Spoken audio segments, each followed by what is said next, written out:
Hey, what's up? It's Jim, and today I'm going to talk about A Monster Calls. I think there have been a lot of animated films and a lot of films for children about grief and about death and dealing with death this year, and the other two being The Little Prince and I even think Kubo to a certain degree. And it's an interesting thing to talk about, particularly I think because a lot of animated films or kids films are about following your dreams or always being yourself, and you see enough of these things you kind of get sick of that. You're like, okay, could you find another moral for a kids movie? I think it's an interesting subject to tackle for a kids film. Obviously when we're talking about kids, we're talking more about like older 10 to 12, 8 or 9 maybe. And Monster Calls probably does that better than I've seen any other film do this year, and might be one of the best films for children about death and understanding it, but also about maturity and that kind of pinnacle point when you're at 12 or 13 and you're starting to realize things aren't like, you know, the fairy tales and as simple as the kind of construct that people have been using to kind of raise you and kind of simplify things so you can just kind of understand and get through elementary school and such. You start to realize maybe that the world is bullshit, and the world is bullshit, and things are complicated, and no one is exactly good and no one is exactly bad. And that's kind of a hard pill to swallow. Protagonist Connor, who's really thrown into a really terrible situation with his mother dying of a terminal illness, and at the same time he's 12 and being bullied and not sure where he fits in and everything like that. And having those two things collide makes A Monster Calls great for two reasons. One, that it's a great film about death, but it's also a great film about maturity, and manages to tackle both in probably the most tear-jerking way. Be ready to cry at this one, but also be ready to have your imagination opened up and have a film that's able to tell you stories and understand why the world isn't fair and isn't right and doesn't make a lot of sense, but somehow sort of works out. I think Monster Calls is one of the films that really pushes an audience into maturity and understanding, a childlike audience, and I think it's kind of a film that might not be appreciated by, I'm probably too old for it at this point, and I think most of the people making reviews probably are, but I would love to hear a kid who's 10 or 12 who either sees this in theaters or sees it on whatever streaming service it's on and grows up with it, and hear from them when they're, you know, in their 30s or their 20s. I can imagine this film will have a seismic effect on them, because it has a seismic effect on you emotionally, because it grabs at you and tells you these lessons in such an interesting, amazing way, and both confronts you with them and is surreal about it. You're never sure when it's being surreal and when it's not, and mixes it up. Really probably one of the more interesting kids films I've seen this year. A Monster Calls is about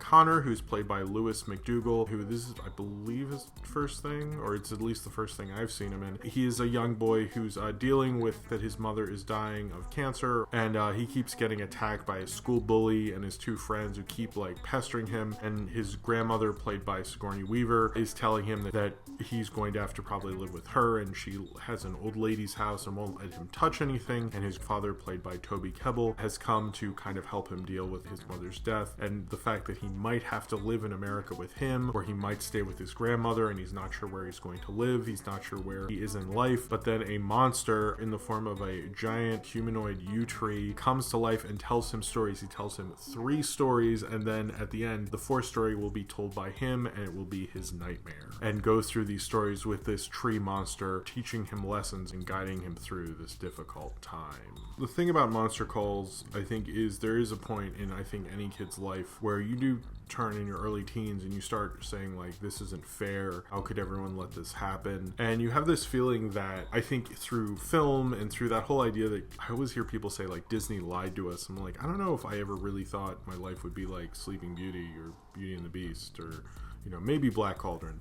And I think this whole idea that A Monster Calls is kind of presenting is kind of going against that idea that everything makes sense, that everything, like Connor keeps saying, this is a stupid story, because there's tons of times where it's not straightforward, it's not who are the good guys and the bad guys, which Connor points out quite a few times. And I'm not saying films that do that are simplistic. There's different ways to tell a story, and that's fine, you know, and there's different ways to enjoy stories, and there's different audiences stories are for. But I think when you're a kid, you're you're used to a particular kind of storytelling and you're used to the world, quote unquote, making sense. But when you're a kid, that's able to introduce you to the world, like, hey, things make sense. You know, this is how things are right. And it's a way to show you kind of morals and things of that nature. It's not a way to lie to you. You know, Santa Claus and all that aren't there because your parents are tricking you necessarily. But I think you come to this point where you start to realize what the real world sort of kind of is and how people really actually are and how the world is kind of this cruddy, crappy place. It is a hard thing to go into, and I think Monster Calls captures that feeling so well that I almost could talk about just that and not even talk about the grief part. I think the director of this film, John A. Boyana, does a really amazing job and probably makes one of the more personal special effects films I've seen in a really long time. I'm actually really shocked at how good he is at this. It kind of reminds me of Del Toro, and a lot of people are saying Pan's Labyrinth. A lot of the design and the production design were done by people who work with Del Toro, so that's probably why it looks like that, but I think you feel that way while you're watching it. But I think he hones it in a little more than Del Toro. Del Toro can get a little crazy. I mean, look at Crimson Peak, but he used it so effectively and almost like uses it in a way that feels very English. This feels like a very English film, you know, the way English countryside and the weeds, the way you see, you know, the wilderness and agriculture in England. And this is a very English movie. You know, the only one who's not English really in it is Sigourney Weaver, and he manages to capture that really well while also using kind of like this interesting illustrative design going throughout it. And I think he manages to make a really artistically powerful kids film. And I think this is a kids film much like how my generation probably had Labyrinth or Dark Crystal, or those kids films that matter so much to you as a kid, and then when you're an adult you're like, wait, nobody liked it and it didn't make money? Holy shit, really? And you're just shocked, and it means so much to you that sort of doesn't matter. And if I told someone Labyrinth was a bomb, they probably wouldn't believe me because it screens at revival houses so often. I hear it brought up all the time. And I think Monster Calls, I can't predict the future. I don't know if kids will be watching it, but it's a kind of film I would recommend for parents who are like that odd age, that tween age. They're just kind of watching, you know, crap that's more predictable and kind of in the same kind of vein of like the kid stuff they're used to if you look at High School the Musical or something like that. And I think Monster Calls is a way to introduce kids more to intelligent filmmaking and smarter filmmaking and more fantastical. It's not insulting your intelligence. A family kind of tearjerker is something that usually I kind of avoid. It's not something I see for great filmmaking usually, unless like someone like Spielberg has done it or Del Toro did with Pan's Labyrinth, although that's not really a family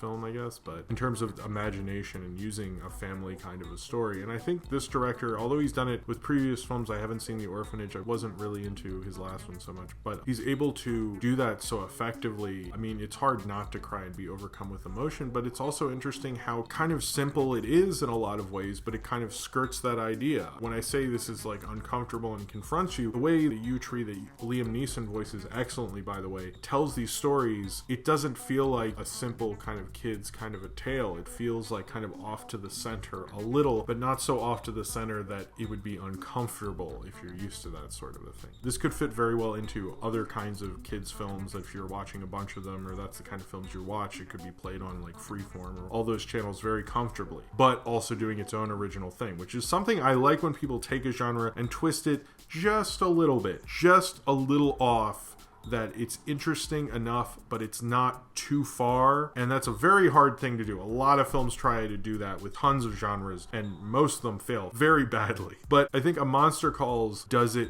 so perfectly. And when he tells those tales are just so magical. They're done in this amazing animation by Headless Productions, which reminds me a lot of that story in Harry Potter and the Deathly Hallows Part 1 about the Elder Wand, I believe. The animation reminds me a lot of that, although I couldn't find a connection if anyone worked on both of those. Maybe there is one, but it reminded me a lot of that. It uses kind of like watercolor painting. It's trying to look like both the boys' drawings and the mother's drawings, and that animation was gorgeous. I could watch a whole movie like that. Just amazing, immaculate character design and beautiful flow of the animation. The way they used the watercolor to really flow and used framing in that was just honestly really gorgeous and amazing. And for those sequences alone, I think this film's worth seeing, but there's so much more there. The big star of this, and he is really the star of this, is Louis McDougall, who plays Connor, just does an amazing performance. The same director cast Tom Holland in his first thing, who's now Spider-Man, so he does have an eye for casting kid actors, but I think Louis McDougall does an amazing performance if there's any performance this year that could be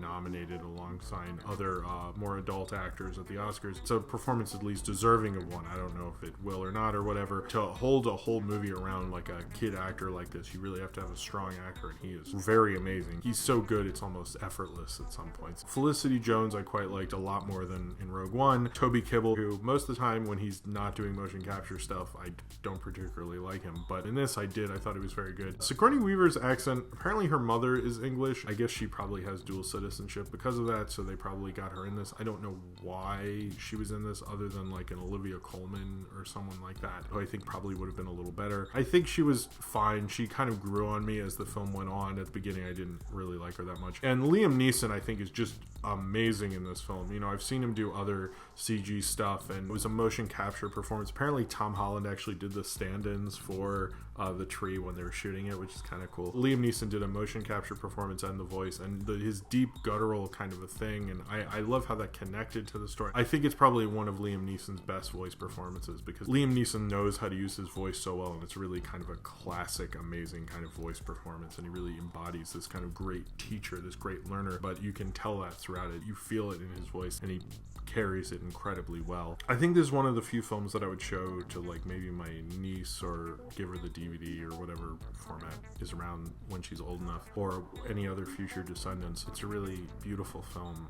It's hard to not get emotional while even talking about it, and it felt very real, but it felt very fantastical. There's times where like the tree will only come out at 12:07, and then you realize, okay, that's at night. But then if you realize that 12:07 is kind of a metaphorical thing, because it can happen during the daytime, it can happen anytime, and this looseness to it, as much as you feel it's structured, it breaks away from that in a really glorious, amazing way that only great writers and directors can do. I love how it embodies childhood, being creative, being lost, not understanding, but also dealing with grief. Everyone's going to have to deal with death eventually, and children as well. And it's a difficult subject matter to tackle. I think this is a way to introduce that. It's more life-affirming in a way that you're like, things are this way and are complicated, but that doesn't mean it's awful. And I think there's too many times when I was a preteen, I talked to many people when they were a preteen, and they just think everything sucks, and they hate it, and they're angry. That's a great emotion to have if you use it for something. Most of the time, it